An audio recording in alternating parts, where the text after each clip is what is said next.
स्वागत है आप सभी को इस YouTube चैनल पर। आज हम लोग लंबवृत्तीय बेलन पढ़ने के लिए जा रहे हैं और इनके अंतर्गत आने वाले जितने भी क्रियाएं हैं इसके बारे में समझेंगे और फिर उसके बारे में सूत्र को देखेंगे और फिर उस पर सवाल बनाने का, ऑब्जेक्टिव बनाने का कोशिश करेंगे हम लोग। तो आइए सबसे पहले हम देखते हैं कि लंबवृत्तीय बेलन जो होता है ये किस प्रकार का होता है।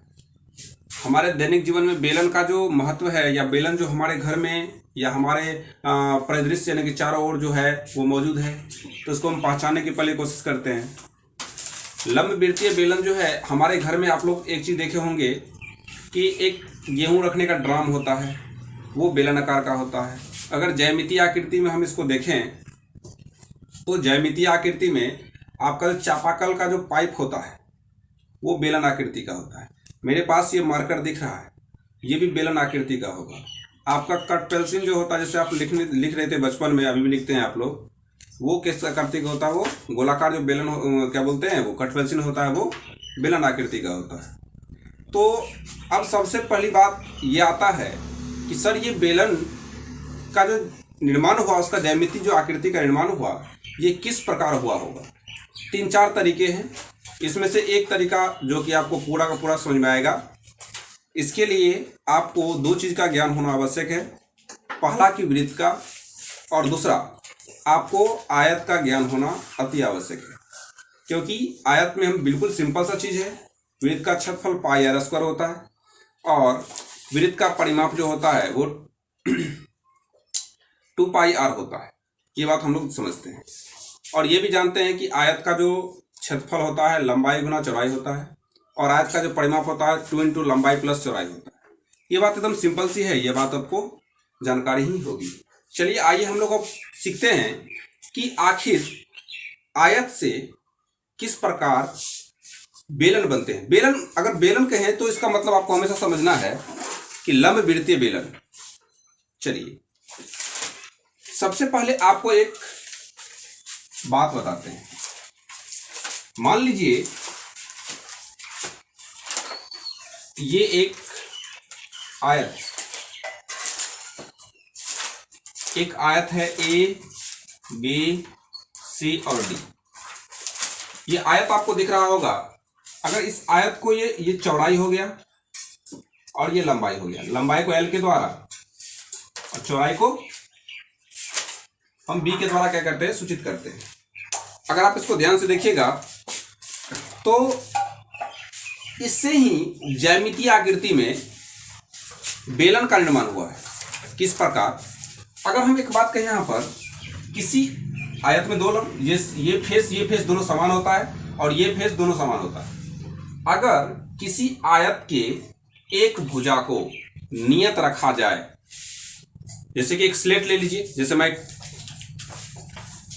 इस किताब की बात करता हूं, ये आयत आकार का है, इसमें 2 भुजा, ये लंबाई ये चौड़ाई मान लीजिए। अगर हम क्या करें, इसको किसी एक भुजा को यानी कि लंबाई के प्रत्यक्ष ऐसे मान लीजिए, लंबाई ये है, इसको नियत रखें और नियत रखने के बाद इसको चारों ओर घुमाते हैं, तो घुमाने के बाद इसका जो निचला ये जो पोर्शन है ना, ये एक नीचे वृत्त का निर्माण करता है और ऊपर एक वृत्त का निर्माण करता है। तो इसका हम किस तरह डिफाइन करेंगे? इसको हम डिफाइन करेंगे जब किसी भी आयत के एक भुजा को नियत रखकर दूसरी भुजा को उसके चारों ओर घुमाया जाता है, तब उससे बने ठोस आकृति को बेलन कहा जाता है। जब आप यहाँ पर ध्यान से देखिएगा तो आपको ये आकृति जब घुमाइएगा तो इस आकृति का बनेगा, ये इस प्रकार का बनेगा।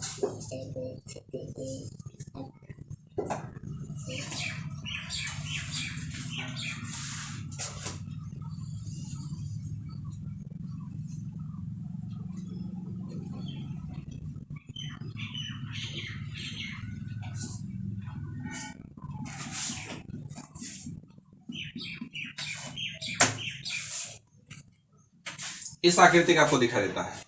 ये जो आपको दिखाई देता है ये वही आयत है जो आपको इस साइड में दिख रहा है। इसको हमने क्या किया, एक भुजा को नियत रखा और दूसरे भुजा को इसके चारों ओर क्या किए, घुमाए। घुमाने के बाद इस तरह का आकृति हमको प्राप्त होता है। इसी का नाम है बेलन। इसका नाम है लंब वृत्तीय बेलन। लंब वृत्तीय बेलन।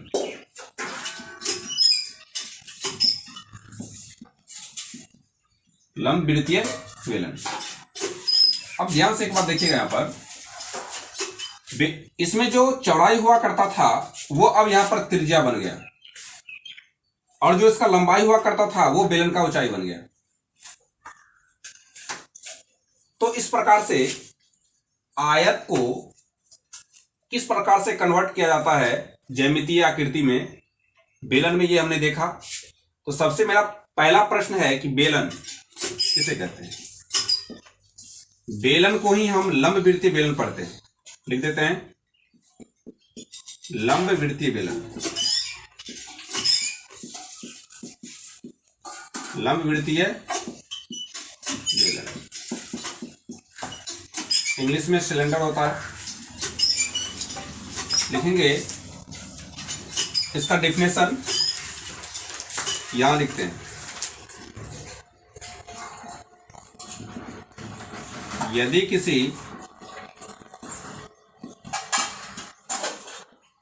किसी आयत के एक भुजा को नियत रखकर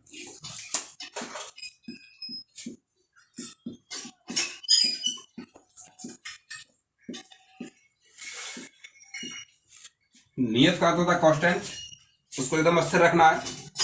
जब किसी आयत के एक भुजा को नियत रखकर दूसरे भुजा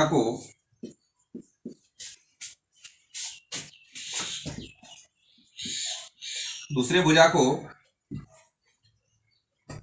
उसके परितः चारों ओर घुमाया जाता है। चारों ओर घुमाया जाता है, तब इस प्रकार बने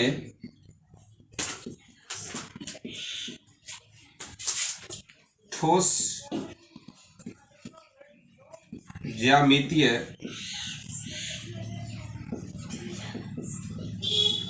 संरचना जो है बेलन कहलाती है। बेलन कहा जाता है। तो हमने सीख लिया किस प्रकार आयत से बेलन की संरचना प्राप्त होती है। अब यहां पर एक चीज और सीखना है, और कुछ तरीकाएं हैं इसका। जैसे में अगर आप रोटी बनाते हैं तो रोटी को उसके परत दर परत रखते चलिए, एक निश्चित ऊंचाई तक ले जाइएगा, तो रोटी का जो आधार है वो ऊपर के रोटी के आधार के बराबर होना चाहिए। ऐसा नहीं कि नीचे वाला रोटी बहुत बड़ा हो जाए और बड़ा वाला रोटी बहुत छोटा हो जाए, तो फिर दिक्कत हो जाएगा। तो उनका शेप चेंज हो जाता है, उसको हम आगे पढ़ेंगे, छिन्नक बन जाता है वो। दोनों का त्रिज्या समान होनी चाहिए। तो अब यहाँ पर एक चीज ध्यान रखिएगा कि उसकी रोटी की जो ऊंचाई है वो बेलन का ऊंचाई हो जाएगा, और रोटी का जो त्रिज्या है वो बेलन का त्रिज्या कहलाएगा। तो इस प्रकार से हमने बहुत सारे अवधारणाएं हैं, लेकिन ये अवधारणा ज्यामिति में काफी अच्छा है, तो मैंने इसको लिख दिया आपके सामने। आप इसको स्क्रीनशॉट कर लीजिए, इसको आप वीडियो को रोक करके आप लिख सकते हैं। तो अब इसके बाद आपको ये बात समझना है कि ये जो आपको दिख रहा है, इसमें बेलन में 3 सतह होती है।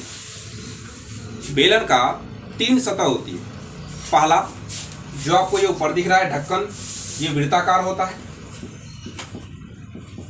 और निचला सतह ये भी वृत्ताकार होता है।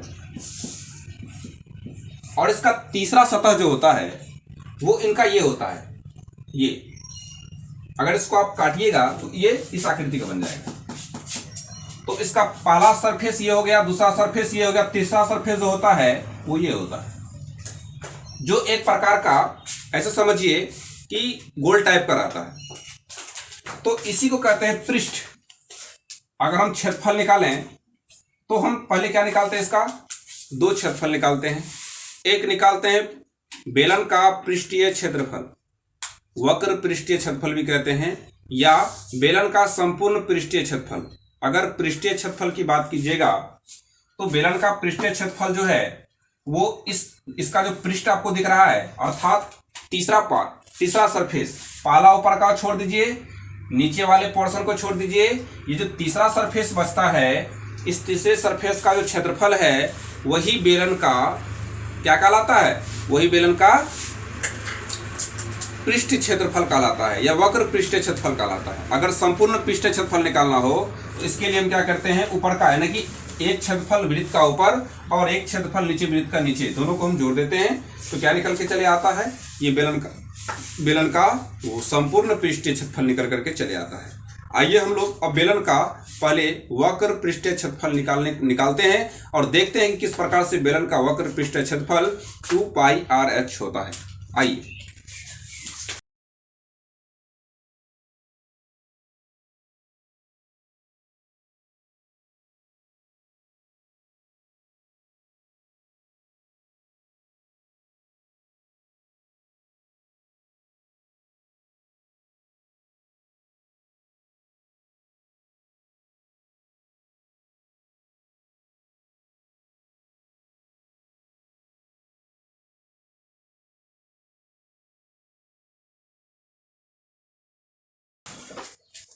चलिए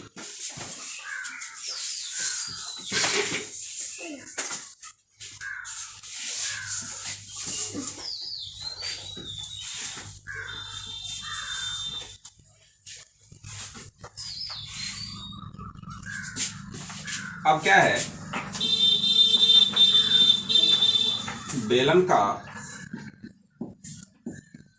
वक्र पृष्ठीय क्षेत्रफल कैसे ज्ञात करते हैं। तो सबसे पहले हम इस बेलन को बनाते हैं। आप लोग मान लीजिए कि कोई पाइप ले लीजिए, चापाकल का हो या किसी भी चीज का क्यों ना हो, वो पाइप ले लीजिए, वो इस प्रकार होगा, इनका त्रिज्या r है, ऊंचाई h। इसको चाकू से काट दीजिए। जब आप चाकू से काटिएगा तो आपको इस आकृति का मिलेगा।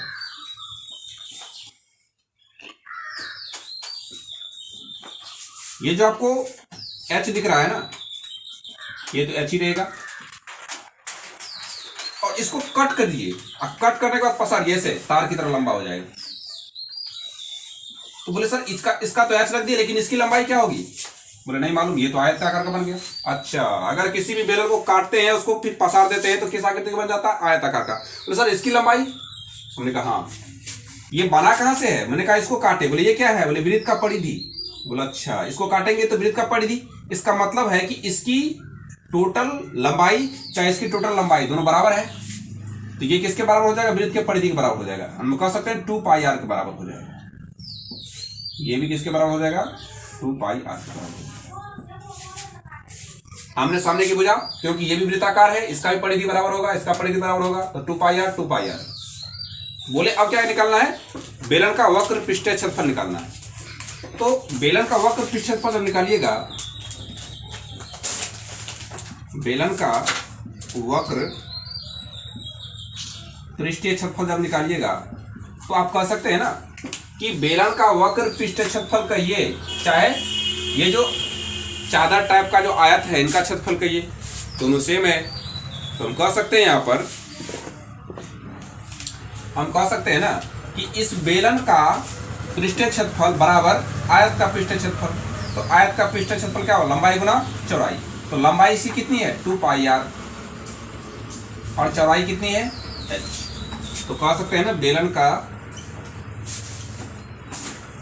का वक्र पृष्ठीय क्षेत्रफल, वक्र पृष्ठीय क्षेत्रफल क्या हो जाएगा? 2πrh। r क्या है? बेलन की त्रिज्या, और h क्या है? बेलन की ऊंचाई। ये आपको सूत्र मालूम चल गया।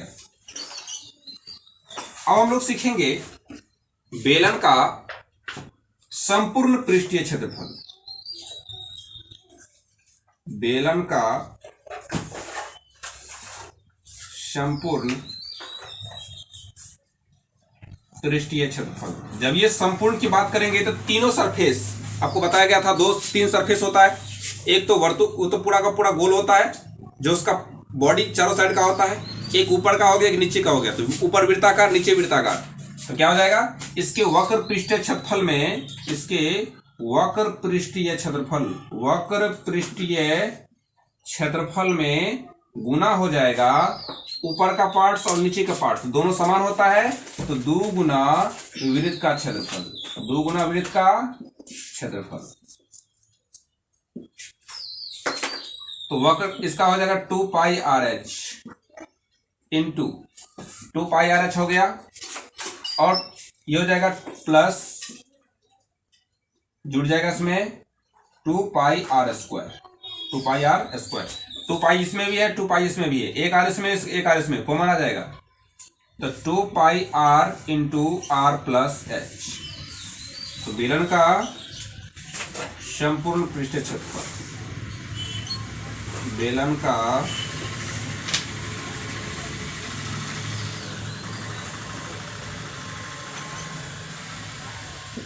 का संपूर्ण पृष्ठीय क्षेत्रफल क्या हो गया, 2 pi R into R plus H, 2 pi R into R plus. ये तो हम लोग देख लिए किस प्रकार से बेलन का वक्र पृष्ठीय क्षेत्रफल निकलता है, किस प्रकार से बेलन का संपूर्ण पृष्ठीय क्षेत्रफल निकलता है। अब हम लोग सीखेंगे कि बेलन का आयतन किस प्रकार निकलता है। हमने पिछले क्लास में आपको बताया था कि कोई भी ज्यामितीय आकृति हो, उसके आधार के क्षेत्रफल में उस आकृति के ऊंचाई से गुना कर दीजिए, क्या निकल के चले आएगा, आयतन निकल करके चले आता है, आयतन निकल करके चले आता है। तो हम लोग क्या करेंगे, अब देखेंगे इसको आयतन। एक बार आप इसको स्क्रीनशॉट ले सकते हैं या इसको आप लिख सकते हैं बाद में। चलिए अब हम लोग क्या करेंगे, बेलन के आयतन के बारे में देखेंगे। बेलन का आयतन, बेलन का आयतन, आयतन का मतलब हम समझाए थे शुरुआत में कि कोई वस्तु कितना जगह छेदता है, नीचे धरती और ऊपर आसमान, इसके बीच में कोई वस्तु को रखने पर वो कितनी जगह को, कितनी स्पेस को घेरता है, वही उसका आयतन कहलाता है। तो अब यहां पर देखिए बेलन का आयतन क्या होता है। मैंने कहा ये बेलन है, हमने कहा ये बेलन का आधार होगा और ये बेलन की त्रिज्या कहलाएगी, ये बेलन की त्रिज्या और ये ऊंचाई कहलाएगी। तो बेलन का आयतन कैसे निकलेगा, बेलन का आयतन, तो बेलन का आधार का क्षेत्रफल में बेलन की ऊंचाई से क्या करना होगा, गुना करना होगा। यहां लिखेंगे बेलन के